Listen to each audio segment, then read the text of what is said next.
जय श्री कृष्ण। माँ जगदम्बा की कृपा प्राप्त करने का सर्वोपरि समय है नवरात्रि का पावन पर्व।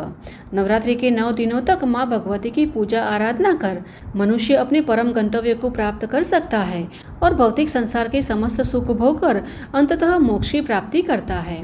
इस पावन अवसर पर भक्त माँ दुर्गा की कृपा प्राप्त करने हेतु कठोर व्रत उपवास भी करते हैं और इस वर्ष 2025 में आने वाले शारदीय नवरात्रि का आरंभ 22 सितंबर को होने वाला है।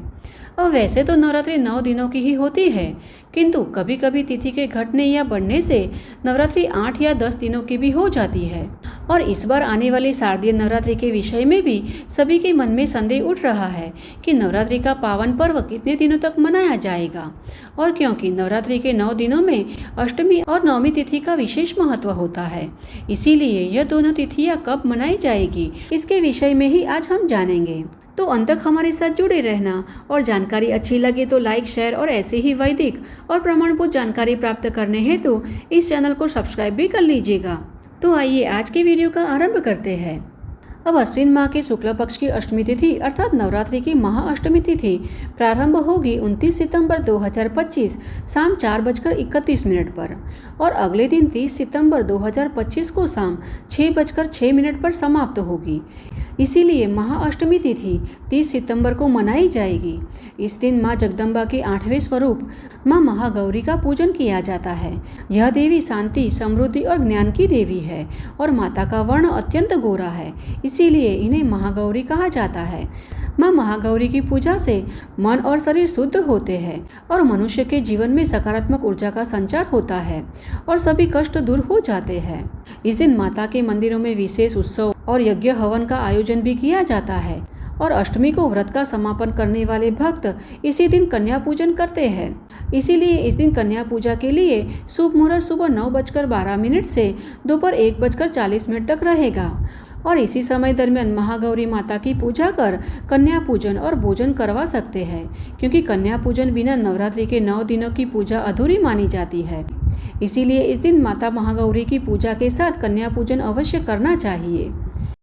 और इस दिन ब्रह्म मुहूर्त सुबह 4:55 से 5:43 तक रहेगा और प्रातःकालीन पूजा के लिए 5:19 से 6:31 का समय शुभ रहेगा और इस दिन सूर्योदय होगा 6:31 पर तथा सूर्यास्त का समय है 6:28 का।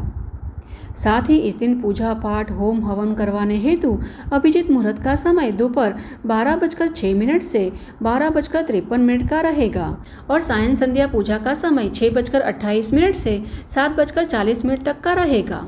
देवी भागवत में वर्णन किया गया है कि महागौरी ने मात्र 8 वर्ष की आयु में ही भगवान शिव को पति रूप में प्राप्त करने के लिए घोर तपस्या की थी और तपस्या से देवी को महान गौरव प्राप्त हुआ था। तो इसीलिए इस दिन छोटी बच्चियों को माता का स्वरूप मानकर उनका पूजन किया जाता है और उन्हें स्वादिष्ट एवं शुद्ध भोजन करवाया जाता है। अब नवमी तिथि की बात करें तो नवरात्रि का यह अंतिम दिन होता है। इस दिन माँ दुर्गा ने महिषासुर मर्दिनी का स्वरूप धरा था और महिषासुर नामक राक्षस का वध किया था। अब देखिए, नवरात्रि का पर्व अश्विन शुक्ल प्रतिपदा से शुरू होकर अश्विन शुक्ल पक्ष की नवमी तिथि को समाप्त होता है। इसी दिन महानवमी का उत्सव मनाया जाता है, जिसमें माँ दुर्गा के 9वें स्वरूप माता सिद्धिदात्री की विशेष पूजा आराधना की जाती है। इस दिन माता की श्रद्धापूर्वक पूजा आराधना करने से माँ सिद्धिदात्री की कृपा से सभी प्रकार की सिद्धियों की प्राप्ति होती है। माँ सिद्धिदात्री कमल पर विराजमान है और 4 भुजाओं वाली है। इनके हाथों में शंख, चक्र, गदा और कमल धारण किए हैं तथा माता सिंह पर आरूढ़ है। भगवान शिव ने भी इनकी आराधना करके सभी सिद्धियां प्राप्त कर ली थी। नवरात्रि के 9 दिनों में भक्तगण माता की आराधना करने के साथ 9 दिनों का व्रत भी रखते हैं और अंतिम दिन विधिवत व्रत का पारण करते हैं।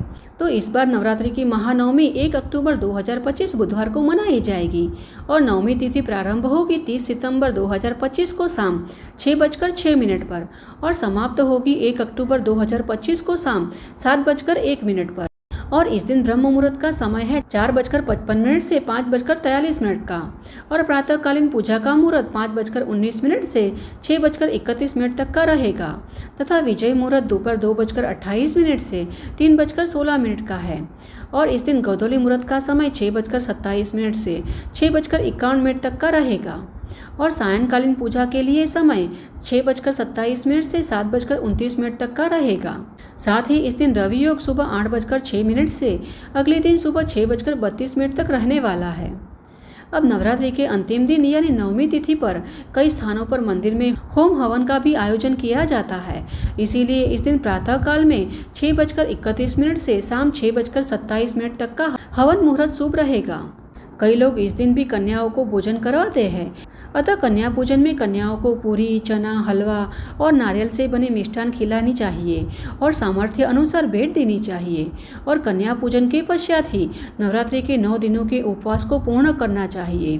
साथ ही नवमी के दिन यज्ञ, होम, हवन किए जाते हैं क्योंकि यह नवरात्रि का अंतिम दिवस है। और जिस प्रकार माँ दुर्गा ने समस्त दानवों का संहार कर सभी की रक्षा की थी, उसी प्रकार हमें भी हमारे भीतर छुपे हुए दुष्ट भाव का नाश कर इस हवन की अग्नि में होम देना चाहिए, जिससे हमारे तन और मन दोनों शुद्ध हो जाएंगे। तो यह थी इस बार की शारदीय नवरात्रि की अष्टमी और नवमी तिथि के विषय में संपूर्ण जानकारी। हमें आशा है कि यह जानकारी आपको उपयुक्त होगी, तो इसे अपने मित्र और परिवार में भी शेयर करना, जिससे कि वे भी सही तारीख और सही समय पर नवरात्रि की अष्टमी और नवमी तिथि की पूजा विधि कर सके और माता का आशीर्वाद प्राप्त कर सके। तो चलिए ऐसे ही वैदिक और प्रमाणभूत जानकारियों के साथ फिर से मिलते हैं। तब तक के लिए जय श्री कृष्णा।